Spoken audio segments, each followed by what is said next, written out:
Hello Sekiro fans, this is Dave at Polygon Guides, and I'm going to show you how to defeat Guardian Ape.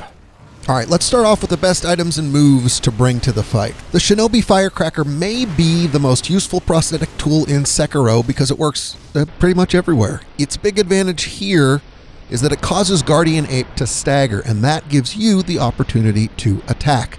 Concentrate on using it in the first phase. Don't be shy about it either because it's not going to be much help in the next phase. It's also a good teaching tool. If you use it and Guardian Ape staggers, you'll understand what he looks like when he staggers, and that can happen. In other words, he can get staggered after a barrage of your attacks. It seems to be attacks mostly on his head, but we're not absolutely sure about that. Point is, the SHINOBI Firecracker and staggering are separate but related points. Mortal Draw is a combat art that isn't a requirement.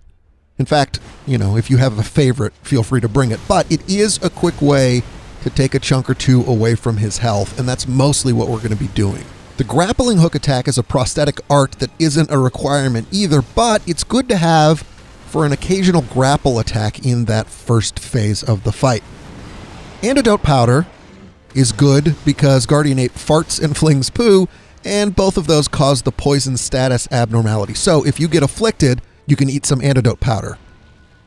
Likewise, Pacifying Agent is for the second phase of the fight. It removes terror, and when your terror meter builds up and hits 100%, you die. Again, you don't need all of these, but they're helpful and good to have on hand. Okay, let's talk phase one of the fight. General strategies. You're really going to be blocking most of his attacks. That's really your best bet. His red kanji perilous attacks are an exception, but we'll get to those in a second. You can block almost anything that Guardian Ape throws at you, so again, concentrate on doing that and saving your vitality, which is your health, and waiting until he's worn out from attacking to launch a few, and only a few, attacks of your own. So, starting the fight. It's tempting to begin the boss fight with a couple of free hits while he's sitting down. Resist that temptation. Instead, let him come to you. You don't want to get caught with awkward camera angles and confusing lock-on when you're up against a wall. Fight him out in the open. Let's talk about his perilous attacks. The first one is a grab. He sweeps his hand across the ground in front of him, grabs Wolf, and pounds him into the ground. It is enormously damaging, but it's also actually really easy to block. When you see his attack, jump away or jump over it. A step dodge is much riskier, so we're not going to recommend that. Jumping puts you above his swinging hand. And if you keep pressing the jump button, you can bounce off of him. It's a nice, welcome, but unnecessary bonus. His second perilous attack is a belly flop. He uses this one a lot less often. He jumps into the air and tries to land on Wolf with a belly flop. If he succeeds, he follows that with a throw. So if you see this coming, run away. It's actually really easy to avoid. Generally speaking, he has a bunch of combos. He can string together a lot of his attacks. He'll slash a lot. You can block those.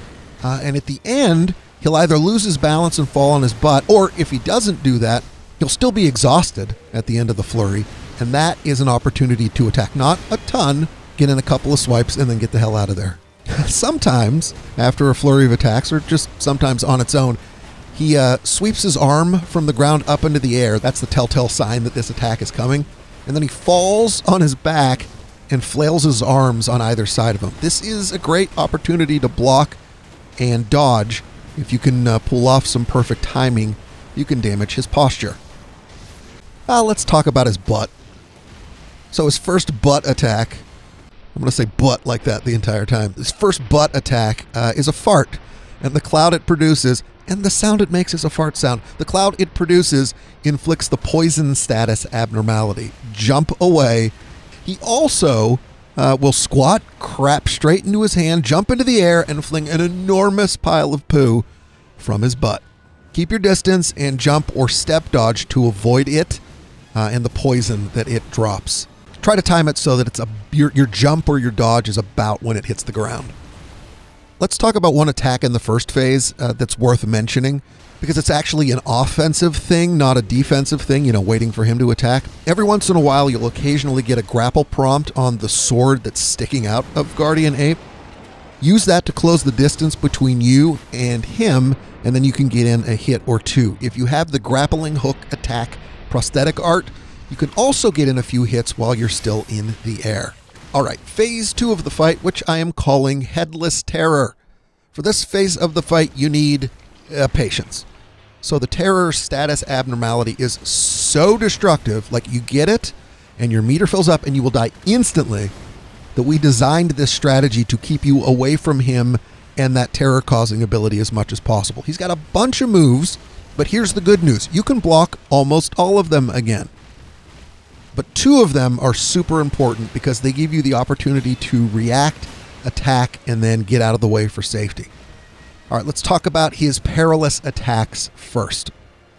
The first one is an area of effect, or AOE attack. He puts his severed head back on where it ought to be, screams, and then spews terror in a red mist. It causes vitality damage if you get caught in it, and it builds up your terror meter ridiculously fast. The only thing to do here is get away. I don't care if you jump, I don't care if you run, I don't care if you step dodge into a run. Seriously, the only thing to do is get away. The good news, though, is that he's frozen when he does this, and if you're far away from him, that means it's a great time to heal.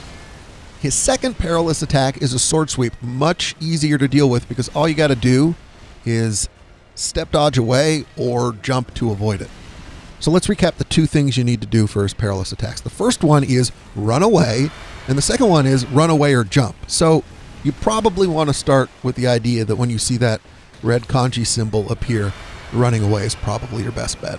All right, let's talk about the moves that allow you to hit him. The first one is what I'm calling the dive and slash. He lunges forward and then slashes his sword. Here's the great news. If you jump over it and land near his body, and there's a big windup for this, so it's hard to miss. If you jump over it and land near his body, you can attack a few times. 2 is safe, anything more is risky, and then you can get away. I mentioned get away because he likes to follow this one up with his terror attack, so watch for that.